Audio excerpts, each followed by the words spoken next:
Iya. Pada asalnya boleh, tapi ketika menimbulkan fitnah dalam hati kita, maka tinggalkan. Karena fitnah wanita itu sangat bahaya.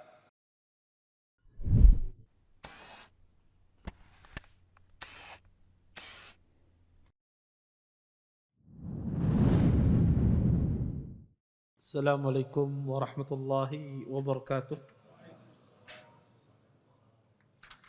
Innal hamdalillah nahmaduhu wa nasta'inuhu wa nastaghfiruh wa na'udzu billahi min shururi anfusina wa min sayyiati a'malina.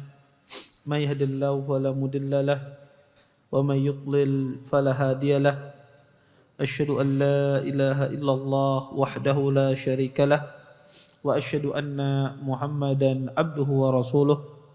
Fa in asdaqal hadits kitabullah wa khairul hadi hadi Muhammadin sallallahu alaihi wasallam wa syarrul umuri muhdatsatuha wa kullu muhdatsatin fid din bid'ah wa kullu bid'atin dhalalah wa kullu dhalalatin finnar. Amma ba'd.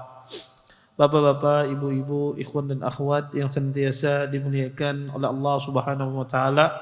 Alhamdulillah, segala puji bagi Allah Subhanahu wa taala dengan limpahan nikmat yang begitu besar, di antaranya nikmat iman, nikmat Islam, nikmat kesehatan, sehingga kita dimudahkan oleh Allah Subhanahu wa taala untuk meluangkan waktu kita untuk hadir di majelis ilmu ini.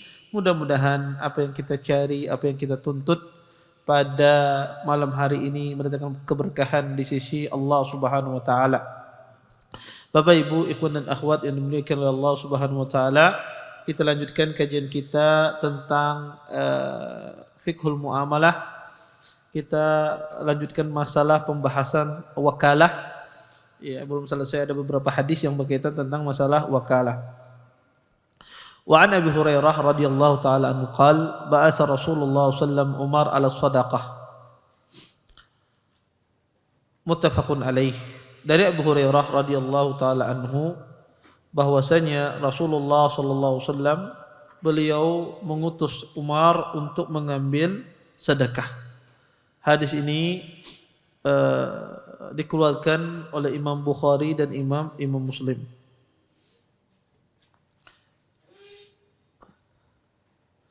Para ulama menjelaskan ya, hadis ini ya, berbicara tentang masalah wakalah.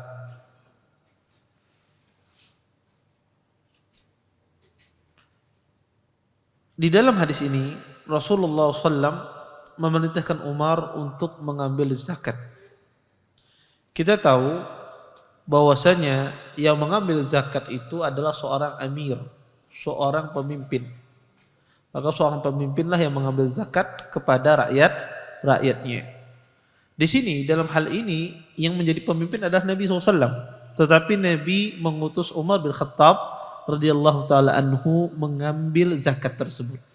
Di sini Nabi SAW mewakilkan tugas beliau kepada Umar bin Khattab. Oleh karenanya kata para ulama bahwasanya zakat itu, pengambilan zakat itu boleh diwakilkan kepada orang lain. Dan pada asalnya zakat ini ya diambil oleh waliul amr, dan pada asalnya demikian. Jadi orang kalau berzakat ya, pada asalnya zakatnya itu diambil oleh waliul amr. Ya, jadi wali amr dia datang menghitung harta Anda, kemudian kita mengeluarkan zakatnya, kita serahkan kepada mereka, dan mereka lah yang membagikan. Semacam itu zaman dahulu. Para ulama berselisih, apakah semua harta zakat itu ya harus waliul amr yang mengambilnya? Di sini para ulama membagi harta zakat itu dengan istilah ada harta zahirah dan ada harta yang batinah. Harta zakat yang zahirah ya,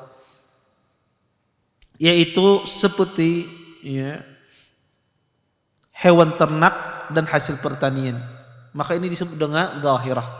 Inilah harta zakat yang diambil oleh waliul amr ya, seperti ternak sapi, ternak kambing ya, ternak unta, maka harta ini diambil oleh waliul amr. Kemudian ada harta zakat itu namanya hartanya batinah. Harta batinah itu adalah seperti emas dan perak atau uang. Maka ini disebut dengan batinah. Harta zakat batinah ini kata para ulama, ini yang mengeluarkannya adalah yang punya, bukan waliul amr. Jadi yang mengeluarkannya itu adalah yang punya, yang pemiliknya, bukan waliul amr, bukan pemimpin. Tetapi yang mengeluarkannya sendiri adalah yang punya. Berbeda dengan hasil zakat pertanian, hasil zakat ternak, maka di sini waliul amr yang mengambil zakat tersebut kemudian dia kasihkan. Terus Ustaz, kalau seandainya misalnya di suatu negara, kalau zakat kita kasihkan ke waliul amr hilang lalu, misalnya di suatu negara tersebut, ya kita tahu nih, ya zakat kita kalau dikasihkan kepada mereka ini hilang lalu, ya, yang ada aja kada beres Ustaz, apalagi kata ulun kayak ini, kada ada pertanggungjawabannya misalnya. Terus apakah boleh saya tidak mengasihkan harta zakat saya? Maka kalau seandainya tidak ada kewajiban, tidak ada paksaan, maka boleh Anda menyerahkan zakat tersebut sendiri. Boleh Anda bagikan zakat harta itu sendiri. Misalnya Anda peternak kambing, kemudian telah sampai nisabnya, kemudian Anda keluarkan sendiri, boleh.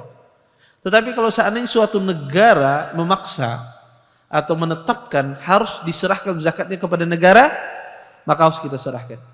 Walaupun misalnya negara tersebut kita tahu misalnya tidak benar dalam pengelolaannya misalnya, maka kita sudah terlepas tanggung jawab kita. Ya, terlepas tanggung jawab kita. Tapi kalau seandainya tidak ada paksaan, diberikan seseorang pilihan, dan kalau kita tahu kalau diserahkan kepada orang ini tidak amanah, maka kita yang mengeluarkan. Kita yang mengeluarkan zakat tersebut. Zakat zahirah, yaitu hasil pertanian dan hasil peternakan. Ada zakat batinah, kita sendiri yang mengeluarkannya, yaitu emas, perak dan uang. Ya, uang di sini adalah termasuk di dalamnya adalah hasil perniagaan. Maka kita sendiri yang mengeluarkannya. Nah di sini Nabi SAW mengutus Umar, ya, untuk mengambil zakat dari sedekah, yaitu dari hasil pertanian dan peternakan. Ya, maka Nabi SAW mengutus Umar bin Khattab. Di sini kata para ulama bolehnya mewakilkan di dalam mengambil harta zakat.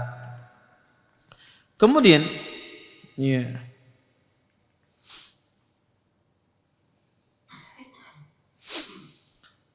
kita lanjutkan pada hadis berikutnya.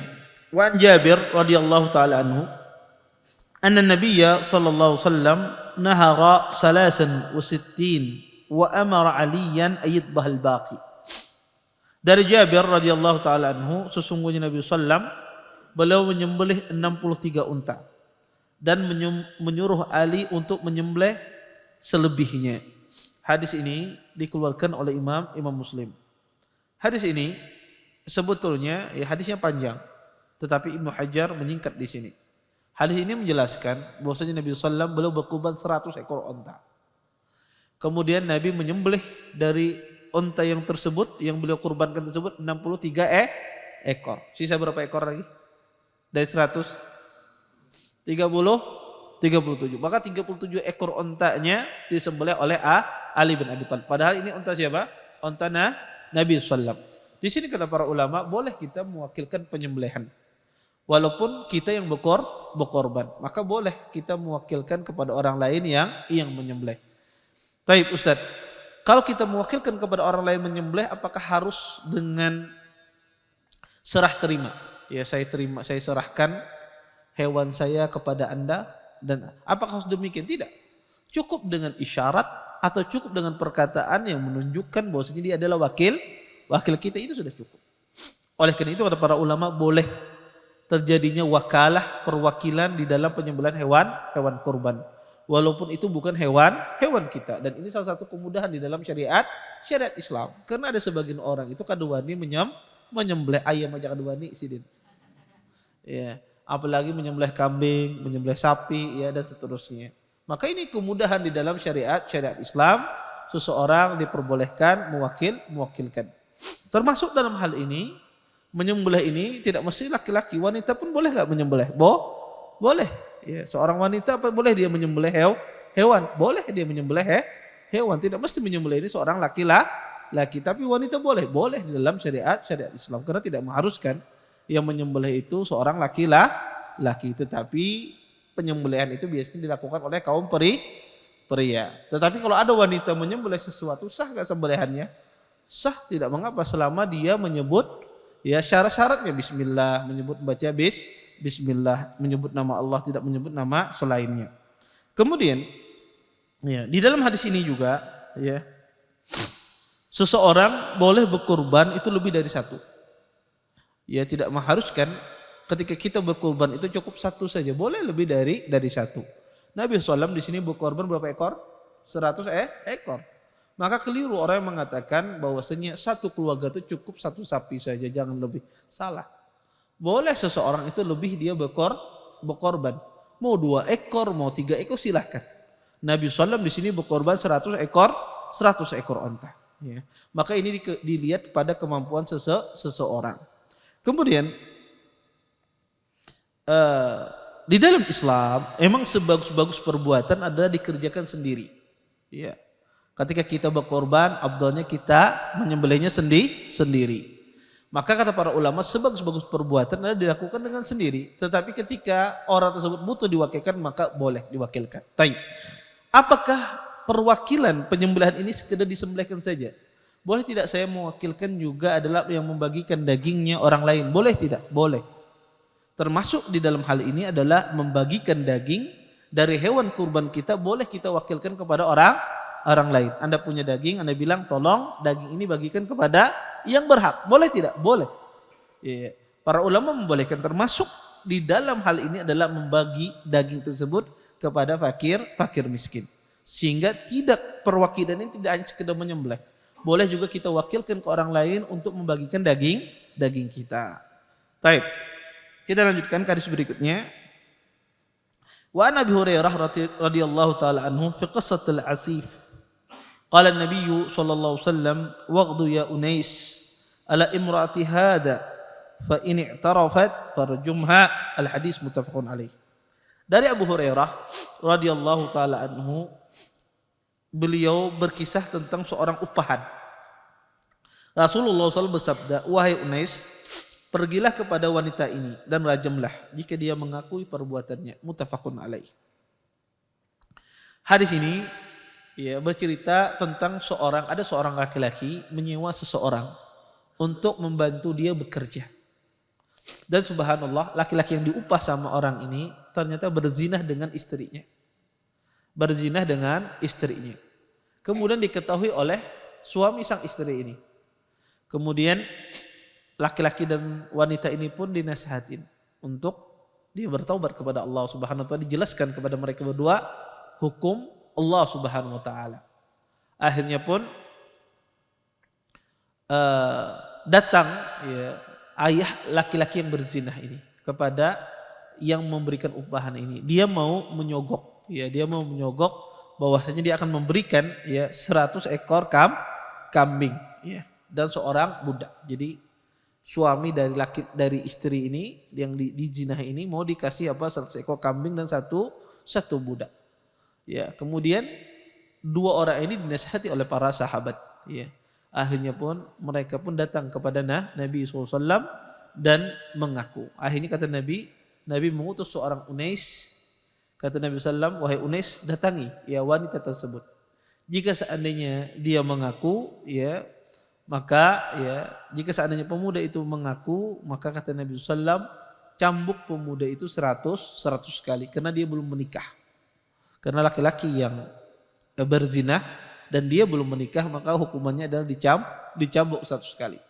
Kemudian kata Nabi, datangi pula wanita tersebut. Ya, bahwasanya jika dia mengakui, ya maka rajam wanita tersebut. Jika dia mengakui, maka rajam wanita tersebut. Tentu di dalam masalah perzinahan ini, mencari orang itu terbukti berzinah dengan persaksian itu sangat susah. Dari zaman Nabi sampai zaman sekarang ini, setahu saya tidak ada proses perzinahan itu dilakukan dengan pembuktian persaksian. Karena pembuktian persaksian itu sangat susah sekali. Harus 4 orang dan ya melihat kejadian tersebut, dan itu sangat susah diwujudkan. Dan proses perzinahan itu rajam pernah terjadi itu pada zaman Nabi SAW. Setelah zaman Rasulullah, ya, dikatakan pernah terjadi pada zaman Umar. Setelah itu sampai zaman sekarang tidak pernah lagi terjadi rajam. Sampai zaman sekarang tidak pernah terjadi rajam. Jadi rajam itu hanya terjadi pada masa Nabi dan pada masa sahabat. Kenapa? Karena sangat susah dibuktikan perbuatan zina ini. Pada zaman Nabi, mereka yang dirajam itu mereka ngaku. Bukan karena ada saksi, tapi mereka ngaku. Kalau mereka mengingkari bisa. Tidak kena hukum. Ya, tetapi ini menunjukkan bagaimana sahabat itu luar biasa. Ya, luar biasa keimanan mereka kepada Allah Subhanahu wa taala, ya. Padahal kalau mereka sedikit saja kata mereka tidak mengaku atau tidak menjawab ketika ditanya, maka lepas dari hukum. Karena hudud itu yudha'ul hudud bisyubhat.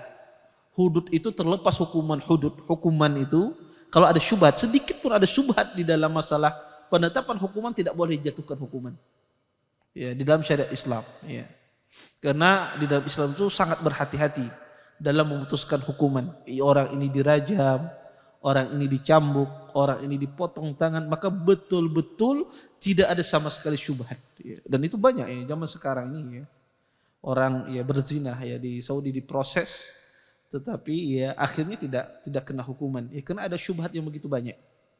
Karena ada syubhat yang begitu banyak, dan ini menunjukkan kesempurnaan syariat Islam. Intinya Nabi SAW ya menyuruh Unais untuk mendatangi wanita tersebut. Jika dia mengaku kata Nabi SAW, maka rajam dia. Ya, dirajam wanita tersebut. Ya, karena zina ini dosa yang sangat besar.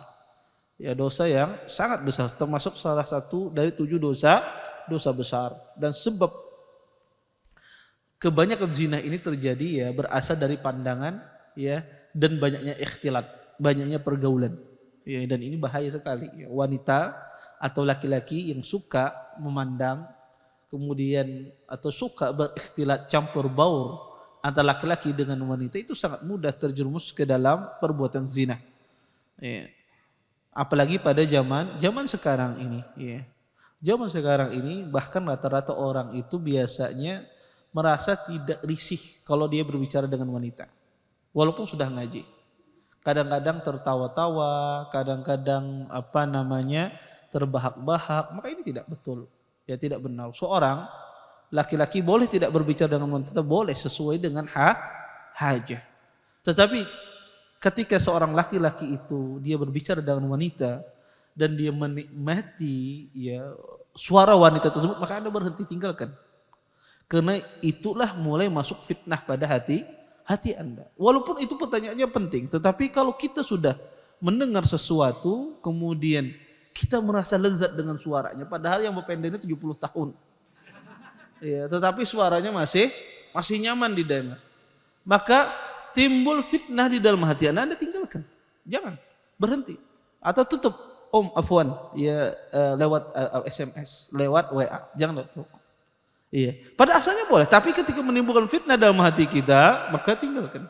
Karena fitnah wanita itu sangat bahaya.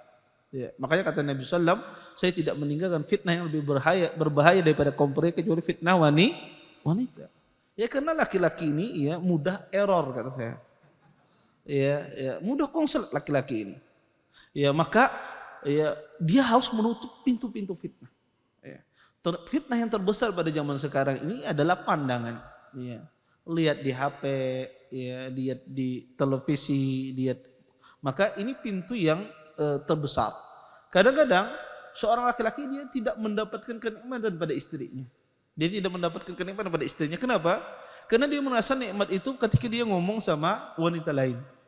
Wanita yang bukan mahramnya. Dia merasa senang ya kalau ditanya oleh wanita lain, bukan sama istrinya. Dan ini bahaya.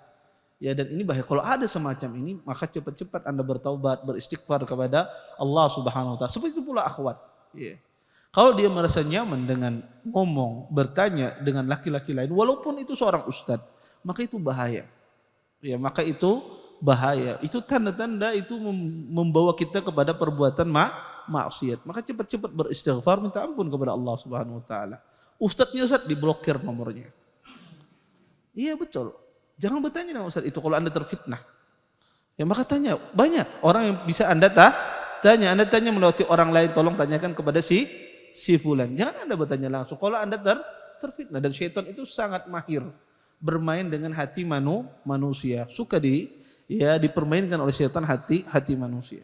Maka seorang muslim itu harus peka dia. Kalau ada hal-hal yang membawa dia kepada perbuatan maksiat, kepada perbuatan zina, cepat-cepat dia tutup. Cepat-cepat dia tutup ya pintu-pintu tersebut. Maka saya sering sekali mengatakan kepada ikhwah, sering sekali, kalau medsos itu menimbulkan mudarat yang lebih besar bagi antum semua, kalau medsos itu menimbulkan mudarat yang lebih besar bagi antum semua, maka tutup pintu medsos tersebut. Ustaz, ulun kada kawaibano, kada mati orang kada bermedsos itu. Iya, antum kada makan hanya kelaparan. Kada bermedsos kada kelaparan kita. Ya.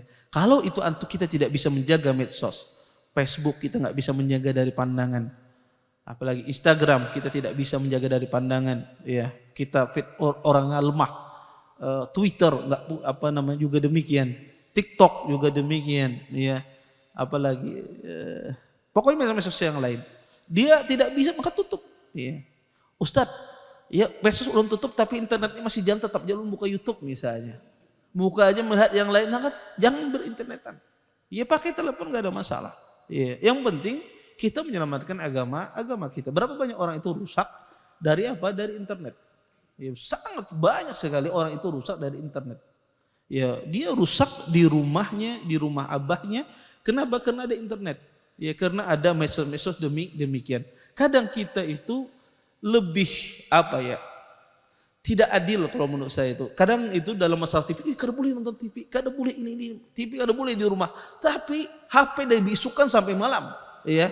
Nonton apa? Nonton macam-macam. Lebih dahsyat daripada di televisi. Kalau seandainya di televisi itu ya kita sangat takut, maka lebih takut lagi sama HP. Ya karena di situ segalanya lebih berbahaya. Ya lebih baik kalau di televisi bisa Anda atur, ya TV channel yang kada bagus bisa Anda matikan, ya. Tinggal channel-channel yang kita inginkan, ya channel-channel ceramah agama. Tapi kalau HP, anak-anak itu subhanallah, ya. Coba bayangkan anak itu diajari Iqra, ya. Anak-anak 4 tahun 5 tahun kada sing bisa-bisaan membaca Quran. Tetapi anak 2 tahun bisa sorongan buka YouTube tanpa diajari. Coba anak-anak 2 tahun sudah lancar. Iya. Tahu, karena dia aja abahnya kada pernah mengajari, bisa sorongan. Dia ajari Iqra pembabalnya luar biasa. Luar biasa, kada bisa apa? Membaca. Tetapi subhanallah ya, ini zaman sekarang ini aneh sekali, ya. Maka ya penting kita itu ya mendeteksi dari sejak dini, ya. Oh, ternyata saya ini sering maksiat itu karena ini, tutup pintu maksiat tersebut. Jangan ragu-ragu menutup pintu maksiat karena syaitan itu masuk, ya. Kalau tidak dari perkara maksiat itu sendiri, dia masuk dari perkara mubah. Main HP, medsos itu perkara mubah. Tapi perkara mubah itu bisa menyeret kita kepada sesuatu yang haram.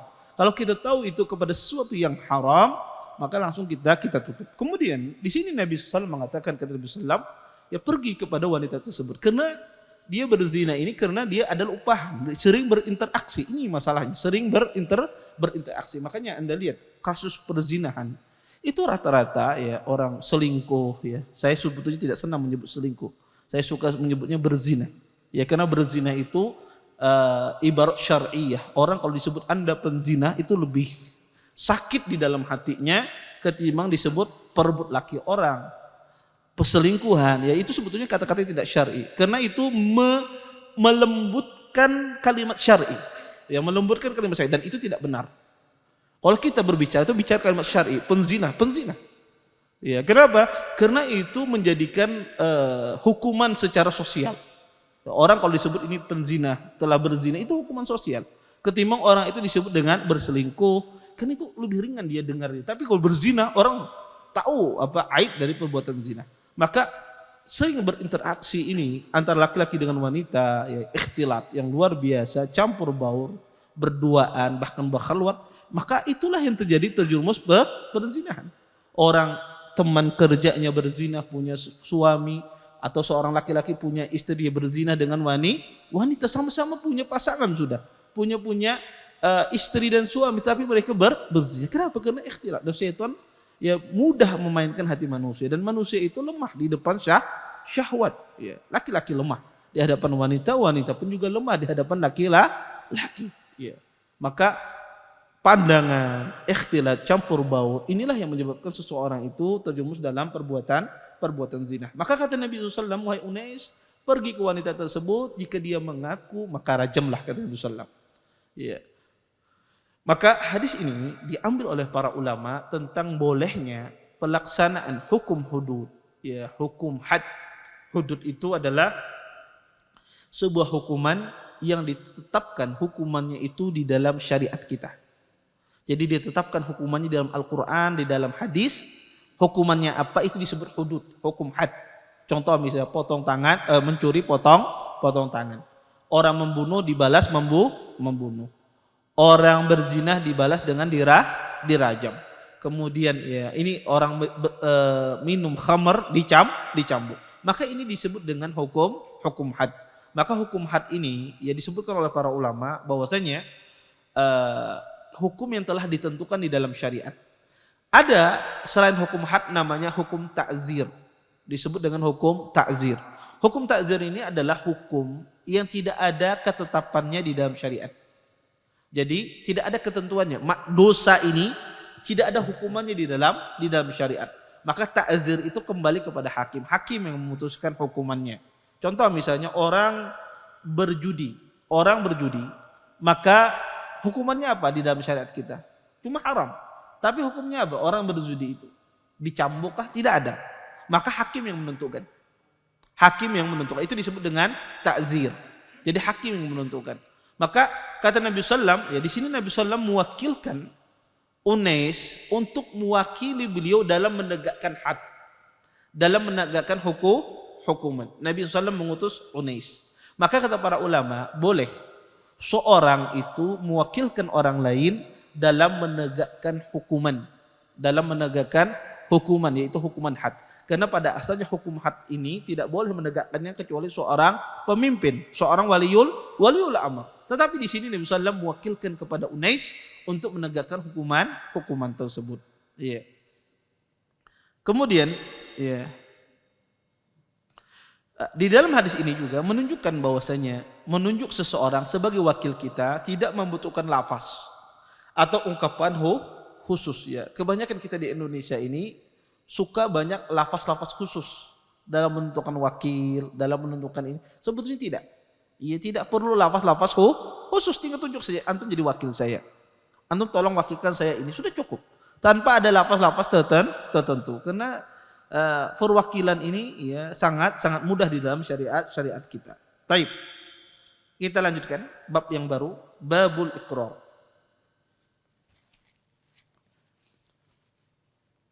Babul iqrar. Iqrar itu artinya adalah pengakuan atau pernyataan.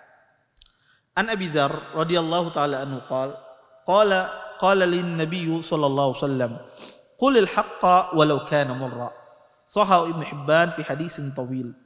Dari Abu Dzar radhiyallahu taala anhu, beliau menuturkan, Rasulullah SAW berkata kepadaku, katakanlah yang benar walaupun pahit. Hadis ini dikeluarkan oleh Ibnu Hibban di dalam sebuah hadis yang panjang. Maka hadis ini ya, berbicara tentang masalah seseorang kalau dia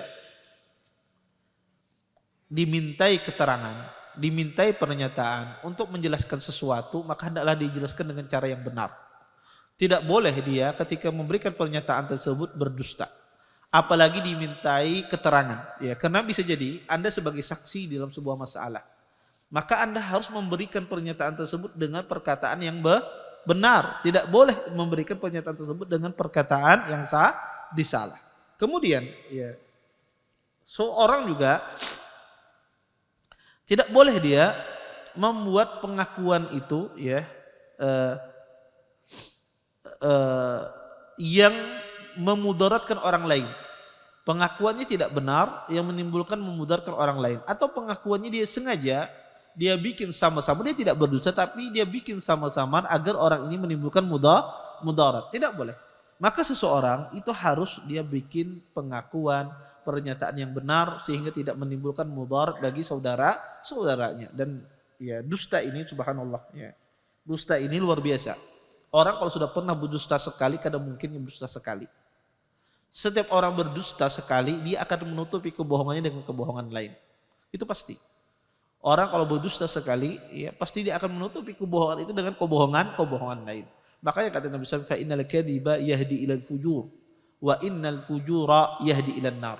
Kata Nabi SAW, sesungguhnya dusta itu membawa kepada fujur, membawa kepada sebuah perkara yang jelek, dan perkara yang jelek itu membawa kepada ilan nar, ya membawa kepada nerakanya Allah Subhanahu wa taala. Maka di dalam Islam kita disuruh untuk membuat pernyataan pengakuan yang benar di hadapan seorang hakim. Ya tidak boleh kita membuat pengakuan yang jelek. Walaupun dusta itu adalah perkataan baik itu adalah pahit ya, ketika kita ucapkan kepada orang lain, tetapi pahit itu membawa kepada kebaikan, Baik.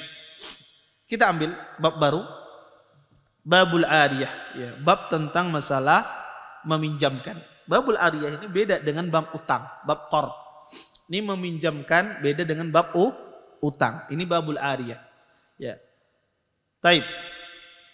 An Samurah bin Jundub radhiyallahu taala anhu qala Rasulullah sallallahu alaihi wasallam alal yadi ma akhadat hatta tuaddiyah, rawahu Ahmad wal arba'a wa sahih hakim.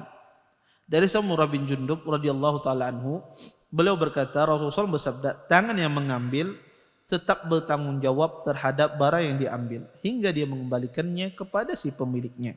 Hadis ini dikeluarkan oleh Imam yang 4 ya, dan juga diriwayatkan oleh Imam Ahmad serta disahihkan oleh Imam Al-Hakim. Bapak Ibu, ikhwan dan akhwat yang dimuliakan oleh Allah Subhanahu wa taala, kita masuk pada bab al-ariyah, bab tentang masalah meminjamkan. Apa arti bab meminjamkan? Para ulama mengartikan al-ariyah itu apa? Ibahatu naf'ul ain yubahul intifa'u biha wa tabqa ba'da istifa'il manfa'ah liyaruddaha ila malikiha. Kata para ulama, meminjamkan itu adalah seseorang ya meminjamkan manfaat ya, suatu benda yang mana benda tersebut boleh diambil manfaatnya. Dan benda tersebut ya dia tidak habis ya setelah diambil manfaatnya dan dikembalikan kepada pemiliknya. Ini namanya ariyah, meminjamkan. Jadi meminjamkan itu adalah artinya kita mengambil manfaat dari barang yang dipinjamkan. Maka kada benar orang berkata lampian, ikam ada bisi anu kah? Bisi wadai bingka kadai. Aku minjam pang bingka ikam. Ini dan meminjam namanya. Tetapi ini namanya meminta. Karena kalau pian makan habis sudah. Ya tidak ada lagi sisanya. Maka tidak masuk dalam meminjam itu meminjam makanan. Kalau ada data aku hendak minjam makanan ikam kadeda ini. Ini bukan masalah meminjam, ini masalah meminta. Jadi meminjam itu mengambil manfaat. Barangnya masih utuh, itu namanya meminjam. Ada mengambil manfaat, mengambil sesuatu kemudian barangnya habis, itu bukan meminjam. Taib. Kalau kita paham meminjam itu, kata para ulama ya meminjam ini ya, tentu ya siapa yang boleh meminjam? Yang boleh meminjam ini pertama adalah ya orang yang meminjamkan ini adalah orang yang boleh tasarrufnya. Artinya dia orang yang diperbolehkan di dalam Islam untuk bertransaksi. Kalau dia termasuk orang yang tidak dibolehkan transaksi, tidak boleh dia itu meminjamkan. Contoh misalnya, pian datang ke rumah seseorang, ke rumah kawan pian. Kemudian kebetulan membukainya kelanakan halus usia 5 tahun. Kemudian aku bisalah pinjam mobil abah kamu. Oh kada apa-apa, ambil aja. Misalnya demikian. Boleh tidak? Tidak boleh. Kenapa? Karena anak ini tidak paham siapa aja datang, ya Pak, diambil sama dia, dikasihkan sama dia. Iya. Ikam ada bisi di sana kelada, aku boleh minta lagi, ambil aja. Iya. Karena anak ini tidak paham dia, tidak paham. Maka kata para ulama yang boleh yang meminjamkan ini adalah orang yang jaiz tasarruf, yang boleh transaksinya. Ya orang balik, orang yang berakal atau mumayyiz. Kemudian kata para ulama, seperti itu pula ya seseorang yang meminjam barang itu juga adalah orang yang boleh transaksinya. Ya, bukan seperti orang yang gila, ya. ataukah orang yang anak kecil ya, yang tidak memayis, maka tidak boleh dia meminjam sesuatu. Kemudian barang yang dipinjamkan, manfaat yang dipinjamkan ya, tidak boleh ya, manfaat tersebut adalah sesuatu yang tidak boleh diambil manfaatnya. Contoh misalnya pian, ada orang meminjam sesuatu dari pian, ternyata ya pian bisi gitar misalnya, bahari mantan pemusik, kemudian taubat, gitarnya masih ada, tidak dihilangkan, masih ada. Kemudian pinjam gitar bisa lah, bisa aja. Asan apa? Asan menawak tikus misalnya. Taib. Dipakai sama orang, ternyata tidak dipakai ya untuk yang diminta, tapi dipakai untuk bermain musik misalnya. Boleh tidak? Tidak boleh. Kita tidak boleh meminjamkan sesuatu yang digunakan untuk maksiat. Ya, maka tidak boleh. Kemudian juga tidak boleh kita meminjamkan sesuatu yang mubah kalau digunakan untuk menolong orang non muslim, untuk menolong agamanya.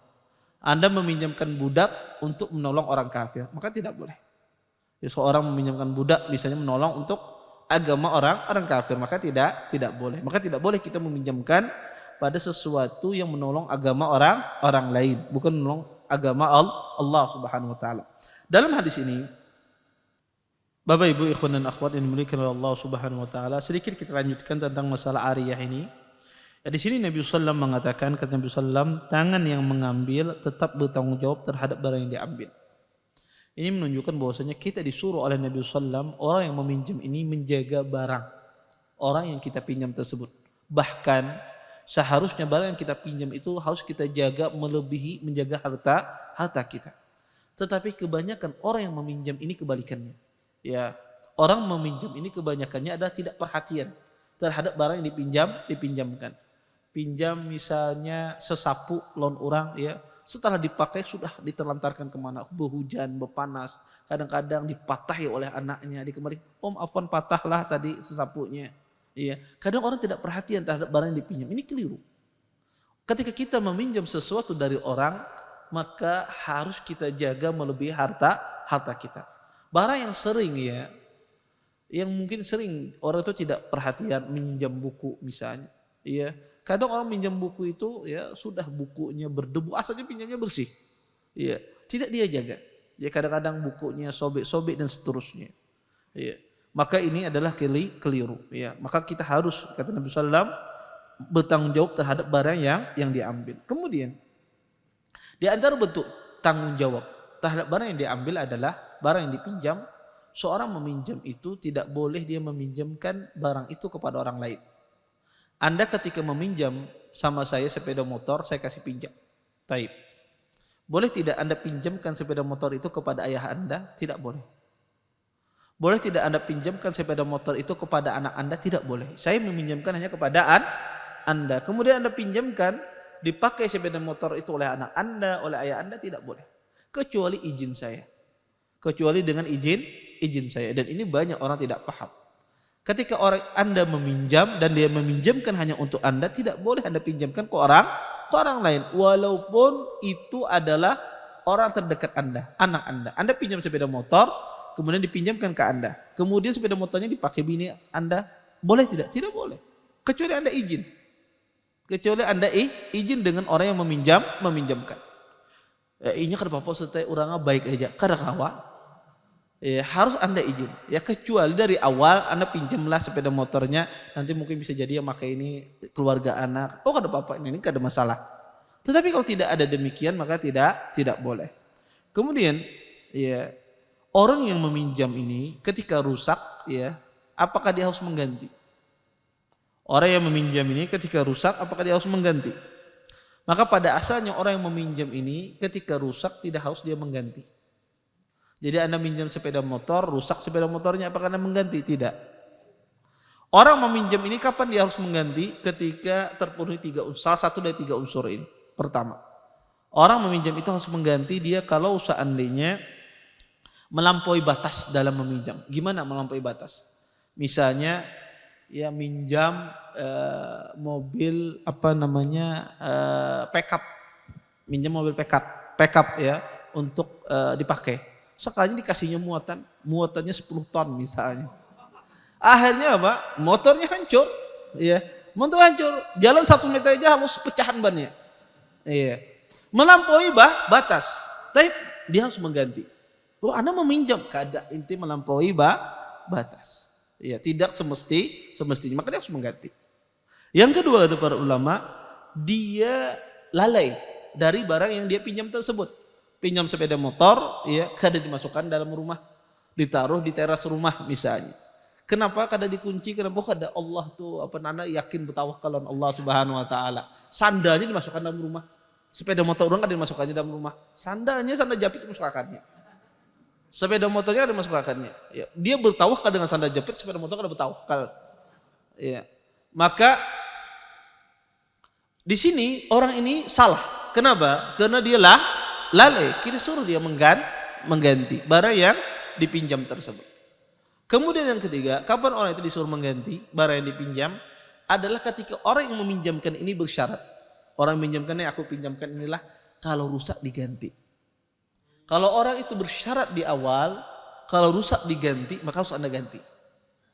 Ya, baik Anda sengaja atau tidak sengaja, maka harus Anda ganti. Ya, maka ini pendapat yang rajih di kalangan para ulama. Ya, harus diganti. Maka kalau hendak aman, bersyarat di awal. Ini aku pinjamkanlah, kalau rusak diganti. Maka harus mengganti. Maka dia mengganti. Tapi kalau dia tidak bersyarat dari awal, ya, maka tidak mengganti. Kalau tidak terpenuhi tadi unsur tadi, dia tidak melampaui batas, dia tidak teledor, tapi rusak barangnya atau hilang barangnya, maka dia tidak mengganti. Ya, sama seperti Anda pinjam sesuatu HP, ternyata HP-nya dicuri orang, atau Anda pinjam HP dia atau pinjam laptop dia, laptopnya dibanting anak pian misalnya. Ya, rusak laptopnya. Ya, rusak HP-nya misalnya. Apakah Anda mengganti? Wajib Anda mengganti kalau dia bersyarat di awal. Kalau tidak bersyarat, Anda sudah jaga laptop tersebut tetapi anak kita terlalu canggih misalnya, ya, sudah disimpan dalam lemari lemarinya didorongnya jatuh, ya. Maka ya tidak mengganti. Tapi kalau dia bersyarat dari awal, kalau rusak ganti, maka wajib mengganti. Ya. Maka ini yang dimaksud oleh Nabi SAW, tangan yang mengambil tetap bertanggung jawab terhadap barang yang diambil hingga dia mengembalikan kepada pemiliknya. Kemudian kata para ulama, ya, seorang yang meminjam ini juga harus dia cepat-cepat kembalikan kepada pemiliknya. Salah satu bentuk kesalahan dalam meminjam adalah sudah selesai kebutuhannya terhadap barang tersebut, tetapi dia masih menahan barang tersebut, maka tidak boleh. Anda kalau sudah selesai meminjam, maka cepat-cepat dikembalikan. Ya, maka jangan pengoler orang mengembalikan barang. Kalau kita sudah memakai barang orang, meminjam barang orang, sudah selesai hajat kita, maka sunnahnya adalah mengembalikan barang tersebut secepatnya. Taib. Bolehkah orang yang meminjamkan ini mengambil langsung barangnya? Ya, misalnya, pian meminjam barang ulun, ya, pian ada bisi ada bisi utas kah ya? Kenapa? Ulun nak pakai utas ini menghadap bos nah. Biar kelihatan kalau transaksi kelihatan orang berduit misalnya. Ya. Yang utasnya berlian. Ya. Taib. Dipakai cincinnya. Ya. Kemudian orang ini, ya, yang meminjamkan ini, dia ingin mengambil. Ya, hanya dipakai sejam langsung diambil sendiri. Boleh tidak? Boleh. Orang yang meminjamkan ini kapan saja boleh dia mengambil barangnya. Orang yang meminjam kada boleh menahan kecuali dalam satu kondisi. Orang yang meminjam ini boleh dia menolak orang yang mengambil ini kalau seandainya menimbulkan mudarat baginya. Contoh, antum punya tanah luas, kemudian ulun bertakun, tanah pian ini ketimbang kada terurus, baik ulun aja pakai ulun tanami. Ulun meminjam tanah pian, ulun pakai untuk ulun tanami, untuk ulun rawat tanah pian ini. Jadi oke, silakan. Pakai tanah ini, aku pinjamkan tanah ini. Ikam tanami terserah ikam. Kada bersewa, ini bukan bejewa. Sidin meminjamkan tanah ini untuk ditanami. Ternyata Sidin subhanallah melihat, Masya Allah, ini kayaknya untungnya ganar. Ya, kebetulan Sidin ini raja bisnis. Ya, tahu, wah, ini harus aku ambil ini. Akhirnya mulai ada otak bisnisnya. Ini aku ambil aja tanahnya ini. Loh, ulun hanya bertanam sebentar lagi panen kada kawa aja Sidin. Aku tukarinya sudah gitu ikam ini. Ya. Maka boleh tidak orang yang meminjam ini dia menolak? Boleh. Boleh dia menolak, kada boleh dia mengambil sampai dia panen. Kalau dia panen, baru pemilik tanah itu boleh mengambil. Kalau dia belum panen maka tidak boleh diambil. Kenapa? Karena ini menimbulkan mudarat bagi orang yang meminjam. Dalam kondisi semacam ini tidak diperkenankan dalam syariat Islam orang itu mengambil barangnya. Ya. Maka orang yang meminjamkan itu boleh kapan saja dia ambil barangnya. Dengan satu syarat tidak menimbulkan mudarat. Kalau menimbulkan mudarat bagi orang yang meminjam, maka orang yang meminjam itu berhak menolak. Ya, sampai hilang mudarat tersebut. Ya. Kemudian terakhir, ya, permasalahan terakhir nanti kita lanjutkan pada minggu depan masalah meminjam ini. Permasalahan terakhir adalah segala pengeluaran atau ongkos barang tersebut siapa yang menanggung? Yang menanggung adalah orang yang meminjam. Contoh misalnya, Anda meminjam kulkas misalnya, pinjam kulkas teman Anda. Kemudian setelah itu Anda kembalikan. Ketika Anda kembalikan, Anda pesan mobil untuk mengantarkan kulkas tersebut. Anda carikan juga kulinya, Anda pesankan. Kemudian di notanya tertera ongkosnya sekian. Ongkosnya 200.000. Kemudian kejar antum nanti ambil kepada kawan anak ini. Iya, yang punya kulkas ini, antum ambil ongkosnya di sana. Misalnya demikian. Iya. Karena anak takut riba kalau seandainya anak yang bayar, misalnya. Iya. Boleh apa tidak demikian? Kita katakan tidak. Semua ongkos, keperluan dari orang yang meminjam ini, maka itu ada orang yang meminjam, yang menanggung, bukan orang yang memberikan pinjaman. Ini bukan utang ya, ini bukan masalah utang, ini meminjamkan. Apa bahasanya mudahnya, bahasa Indonesianya, membedakan utang dan pinjaman. Karena kita utang itu ya pinjaman juga bahasa kita. Apa bahasanya? Apa? Bahasa Banjarnya apa? Meminjamkan. Menalangi lah, utang itu ditalangi. Nah, hanya sekali bahasa Banjar kada ada kosakata yang lain. Bahasa Banjar biasanya kayak kosakata. Intinya maka orang yang meminjamkan itu tidak menanggung biaya yang dipakai oleh yang meminjam. Maka yang meminjam ini dia menanggung biayanya, transportasinya, barang dia kembalikan, dia yang menanggung. Tidak boleh dibebankan kepada orang yang memberikan pinjaman barang tersebut. Oleh karena itu kata para ulama, semua kebutuhan barang tersebut maka bertanggung jawab adalah orang yang mengambil pinjaman tersebut atau mengambil barang tersebut. Wallahu taala alam. Mungkin itu saja yang dapat ulun sampaikan, mudah-mudahan bermanfaat. Nanti kita lanjutkan pada pertemuan berikutnya. Tapi ada pertanyaan silahkan kalau yang bertanya. Bismillah. Ini Ustaz, kalau kita minjam kendaraan Ustaz, otomatis kita terpakai nih bensinnya. Wajib lah kita nih juga mengganti bensinnya tadi karena kita kan minjam dan minta bensinnya. Iya, jazakumullah khair. Maka namanya tadi saya katakan meminjam itu adalah mengambil manfaat. Maka kalau bensinnya terpakai, maka harus Anda kembalikan bensinnya. Kalau bensinnya terpakai, misalnya Anda meminjam sepeda motor orang berisi bensin, dia hanya meminjamkan manfaat kendaraan tersebut. Bensin terpakai itu harus Anda ganti. Kecuali yang punya sepeda motor kada masalah. Tetapi pada asalnya kalau ada persyaratan di awal harus Anda ganti. Harus Anda ganti, harus Anda kembalikan. Karena kalau Anda kembalikan tanpa bensin, Anda tidak hanya sekedar mengambil manfaat, tapi mengambil sesuatu yang sudah habis. Itu tidak boleh. Maka harus Anda kembalikan. Harus Anda kembalikan. Bensinnya itu harus Anda kembalikan. Kecuali di dalam uruf kita tasamuh, berjalan sedikit aja dipakai sebentar aja kada masalah. Ini enggak ada masalah. Orang misalnya Anda pakai setempat lah nuker nasi kuning apa macam. Orang kisah tasamuh tidak ada yang nutut bensin. Maka ini tidak ada masalah. Kalau demikian dituntut maka kasihan orang. Berapa tadi itu pakai seliter ke 2 liter kasihan. Sesuatu yang yang secara uruf itu dimaklumi tidak ada masalah. Tetapi Anda pinjam kendaraan antum lah sok dipakai ke kandangan misalnya, ke rantau misalnya, balik. Bensin orang full misalnya. Datang tinggal 1 garis saja misalnya. Maka dia harus ganti. Kenapa? Walaupun tidak tertera di dalam akad tersebut, maka dia harus ganti. Karena dia tidak hanya mengambil manfaat di sini. Dia harus ganti. Tidak boleh dia tidak mengganti. Kecuali yang pemiliknya itu memaafkan, ada masalah. Taib. Ustaz, Ana mau tanya, Kalau sewa menyewa apakah sama dihukumkan dengan pinjam meminjam juga, Tat? Iya. Misalnya kita menyewa motor dalam keadaan bersih sebelumnya, kemudian kita kembalikan dalam keadaan kotor gitu, Tat. Iya. Jazakumullah khair atas pertanyaannya. Tidak, sewa menyewa bukan seperti minjam meminjam. Sewa menyewa ya, sewa menyewa berbeda dengan pinjam meminjam. Maka orang kalau menyewa mobil, ya menyewa mobil bersih, kemudian dia mengembalikan kotor tidak ada masalah. Ya tidak ada masalah karena itu dia menyewa. Dia menyewa. Ya. Maka itu semuanya dibebankan kepada yang menerima sewaan karena Anda dapat untung di sini. Maka mobil Anda misalnya berdebu, kotor misalnya, maka Anda mendapat untung di sini kecuali Anda bersyarat di awal. Nanti kalau dikembalikan harus bersih lagi misalnya. Saya mau menyewakan tapi dengan syarat nanti dikembalikan bersih. Kalau tidak bersih saya tidak mau misalnya. Maka nggak ada masalah Anda bersyarat demikian.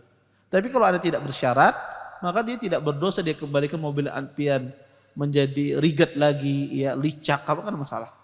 Ya, karena kita yang menyewakan itu dapat faedah, dapat untung, dapat dari uang, karena kita melakukan transaksi. Berbeda dengan meminjam ini. Meminjam ini semata-mata membantu orang. Meminjam ini semata-mata membantu orang, makanya dapat pahala. Orang meminjamkan itu dapat pahala, orang menyewakan karena dapat pahala. Kenapa? Karena dia bisnis. Orang menyewakan itu bisnis. Adapun orang meminjamkan sesuatu dia dapat pahala di sisi Allah. Kenapa? Karena itu ibadah. Meminjamkan itu ada sebuah ibadah, maka itu dapat pahala. Wallahu taala alam. Baik. Tadi disebutkan kalau ana tidak hilaf, pengembalian zakat itu boleh diwakilkan kepada orang lain sebagai sebagai waliul amr. Nah, apakah di sini orang itu juga bisa dikategorikan sebagai lembaga? Kalaupun iya, bagaimana kedudukan lembaga-lembaga jiswab yang bergerak di bidang zakat, infak, sedekah dan wakaf? Apakah masuk dalam kategori ini? Wakil. Iya, sebagai wakil. Itu yang pertama. Yang kedua, izin terkait dengan transaksi murabahah. Ada satu lembaga, dia membelikan barang kepada orang lain, tetapi waktu saat dia membeli kepada apakah supplier, apakah kepada dealer ataupun distributor, dia mendapatkan harga khusus. Apakah ini bisa juga disebut sebagai diskon? Dia sering membeli barang itu kepada distributor, supplier ataupun dealer itu, sehingga ada semacam harga khusus ataupun potongan. Nah, waktu saat dia menjual kepada pihak pembeli, ini yang harus dia pakai apakah harga awal. Anggap dia beli tadi kendaraan harga 1 juta, tetapi karena dari dealer ataupun supplier itu sering bertransaksi, maka diberikan potongan 100.000, jadi harganya 900.000. Yang dijual kepada nasabah ataupun pembeli, ini apakah harga awal 1 juta ataukah yang 900? Karena kan dalam transaksi murabahah itu disebutkan harga perolehan di awal. Sedangkan yang 100.000 ini kalau boleh dikatakan sebagai bagi lembaga itu sebagai keuntungan. Nah, mana yang diambil? Apakah tetap yang 1 juta ataukah yang 900.000 yang nanti akan dijualnya ditambah dengan margin? Atas jawabannya jazakallahu khairan. Iya. Jazakumullah khair atas pertanyaannya. Pertama tentang masalah lembaga. Apakah dia sebagai wakil waliul amr dalam mengambil zakat? Tergantung lembaganya. Kalau lembaganya ditunjuk oleh pemerintah, maka dia wakil. Kalau lembaga yang tidak ditunjuk oleh pemerintah, swasta misalnya, maka itu dia bukan wakil waliul amr. Maka ada lembaga-lembaga swasta yang mengambil zakat, itu bukan waliul amr, ya bukan wakil waliul amr. Tetapi yang ditunjuk oleh pemerintah itulah yang wakil waliul amr. Dan di Indonesia ini setahu saya tidak ada kewajiban, tidak diwajibkan seseorang itu menyerahkan kepada lembaga tersebut. Diberikan kebebasan seseorang mengelola zakatnya, maka tidak ada masalah. Anda kelola zakat Anda, ya. Khususnya yang berkaitan tadi dalam masalah zakat peternakan, zakat hasil pertanian. Maka insya Allah tidak mengapa Anda kelola hasil zakat Anda, kecuali pemerintah mewajibkan. Ya harus diserahkan kepada lembaga yang ditunjuk oleh pemerintah. Kemudian masalah yang kedua, masalah murabahah. Ya. Masalah murabahah ini sebetulnya akad yang sering terjadi ini sudah ada deal duluan, ya. Dan ini yang sering terjadi yang kita sayangkan, ya, bahwasanya sudah deal duluan, terjadi duluan. Jadi misalnya ada orang ingin cari sepeda motor, misalnya harga sepeda motornya 20 juta misalnya. Kemudian kata yang lembaga yang memfasilitasi ini Dia katakan ini harganya di pasaran 20 juta, nanti saya jual lawan ikam harganya 30 juta dalam tempo bayarnya 2 tahun, misalnya demikian. Kiapa ikam hokon jakah, hokon udah aku setuju apa macam. Ini sebetulnya ya, ini sebetulnya sudah masuk dalam akad sebetulnya. Ini sebetulnya tidak boleh. Ya, ini sudah masuk di dalam akad. Terus seperti apa? Yang benar itu adalah Anda mengatakan ini ada mobil ya, harganya ya sekian tapi saya nggak tahu nanti ya. Nanti saya beli, nanti kita sepakati harganya. Nah, ini baru betul. Tetapi kalau yang sudah di awal, sudah didealkan di awal, pada hakikatnya itu sudah deal di awal itu. Ya, dia 10 juta dijual apa? 15 juta sudah dealan. Ayo udah beli, aku belikan. Ya. Walaupun itu cuma sekedar tidak tanda tangan saja sebetulnya. Tidak sekedar apa? Tanda tangan, tapi dia sudah deal. Tapi sebetulnya dia sudah menjual barang tersebut. Ya. Ini pertama tidak boleh, ya semacam ini tidak boleh. Maka sebetulnya seorang itu ini ada mobil saya akan carikan, tapi berapa harganya saya tidak tahu, berapa saya dapatnya. Nanti kita sepakati. Ya, tinggal kita menanya antum misalnya kalau sekian 20 juta dijual nanti 25 juta, antum saya mau apa macam. Tapi dia belum ada kesepakatan. Ya. Kalau yang ada itu sudah dipatok harganya 20 juta, maka bayarnya 30 juta. Ya, ini yang tidak boleh sebetulnya. Ini sebetulnya sudah terjadi deal. Yang kata ulama yang tidak deal itu adalah seseorang mengatakan dia tidak ada kepastian harga. Tidak ada kepastian harga. 20 juta bisa jadi sampai 25 juta, bisa jadi sampai 26 juta, dia tidak tahu. Ya. Tergantung nanti dia melihat pasarannya. Ya, kalau antum mau setuju nanti saya belikan. Oh ya saya setuju. Ya akhirnya dia dapat nih barangnya sekian. Mau antum nggak mau ya sudah dia yang rugi. Ya dia yang rugi. Nah ini yang sebetulnya butuh dalam penulisan akad, penuangan akad itu harus diperbaiki. Ya itu sering terjadi walaupun yang syariah pun juga sering harus diperbaiki dalam penuangan akadnya tersebut. Kemudian apakah tadi ya di awal tadi dijelaskan ya tadi kesalahan dari awal tadi. Tapi ketika di awal tadi dijelaskan 1 juta ternyata dia dapat 900.000, maka dari 900.000 lah, bukan dari 1 juta. Ya, bukan dari 1 juta karena dia dapatnya 900.000 barang tersebut. Tetapi saya katakan walaupun demikian model akad semacam ini kurang tepat. Dia harus diperbaiki. Kenapa? Karena itu sudah deal duluan. Sudah deal duluan 1 juta, nanti bayarnya 1.400.000 dalam tempo 2 tahun. Jadi sudah deal duluan, tinggal dia tidak hanya tanda tangan saja. Dan ini sebetulnya kurang tepat. Ya akad semacam ini. Tetapi sebetulnya dia katakan barangnya ada, tetapi kisaran harganya sekian-sekian, saya tidak tahu berapa harga yang saya dapatkan. Dan nanti kalau seandainya cicilannya sekian-sekian, antum mau? Oh saya mau kalau cicilan. Kalau lebih dari ini antum mau? Oh saya mau. Ya sudah antum belikan. Iya. Maka ini tidak ada deal sebetulnya. Karena tidak ada kepastian harga yang dipatok pada saat itu. Iya. Semacam itu. Wallahu ta'ala alam. Baik. Kayak beliau tadi kan katanya ada sekitar 1 juta, tapi yang kurang lebih lah, kurang lebih sejutaan lah, cuma tahu gitu. Cuma bicaranya beli 1 juta sekian kayak tadi. Cuma harganya ini sekitar orang kan jangan harga sekian ya. Kayak cuma untuk orang cuma kan ada pasti gitu. Terus juta lah 900 atau 100 atau berapa itu. Cuma itu harusnya terjadi itu kan ya. Iya, yang penting dia tidak ada kesepakatan di awal. Yang ada itu biasanya dituangkan dalam kontrak 1 juta nanti harganya sekian. Maka itu yang ada yang sering terjadi. Tapi kalau biasanya saya tidak tahu harganya, kalau 1 juta nanti mungkin dikreditkan sekian-sekian. Kalau lebih dari 1 juta mungkin dikreditkan sekian. Karena tidak ada, maka itu boleh. Karena Anda tidak melakukan apa? Akad transaksi di sini. Anda asal tidak tahu harganya berapa. Iya. Dan Anda juga, tapi Anda memberikan gambaran kepada orang ini kreditnya sekian. Wallahu ta'ala a'lam. Baik. Ada yang lain? Ya.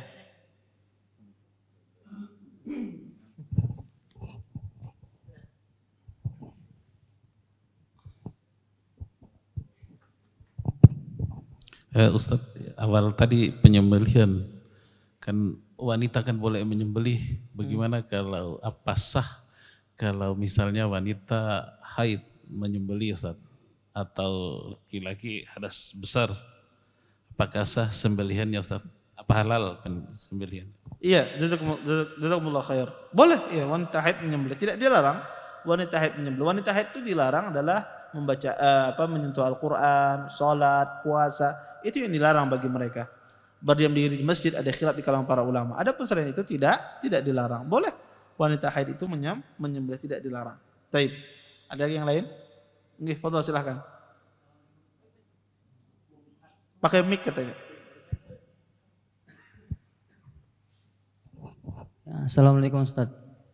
Hukum had itu kan berlaku dari pengakuan yang melakukan Ustaz. Kalau yang melakukan itu ternyata ada buktinya Ustaz, apakah bisa dilakukan hukum had Ustaz? Ya contohnya kan kalau perempuan kan ibaratnya berzina, dia pasti hamil Ustaz. Nah itukah pembuktiannya Ustaz? Apakah bisa dilaksanakan hukum had? Bisa diulang sedikit tadi pertanyaannya? Hukum had kan bisa dilaksanakan dengan cara pengakuan dari yang melakukan. Terus kalau yang melakukan tidak mengaku, cuma ada bukti dari sebab pengakuannya itu, akibat pelakuannya itu karena hamil, dan yang melakukannya yang si wanitanya wanitanya membadahkan bahwa yang menghamilkan ini, apakah bisa dilakukan hukum had? Iya, tidak bisa.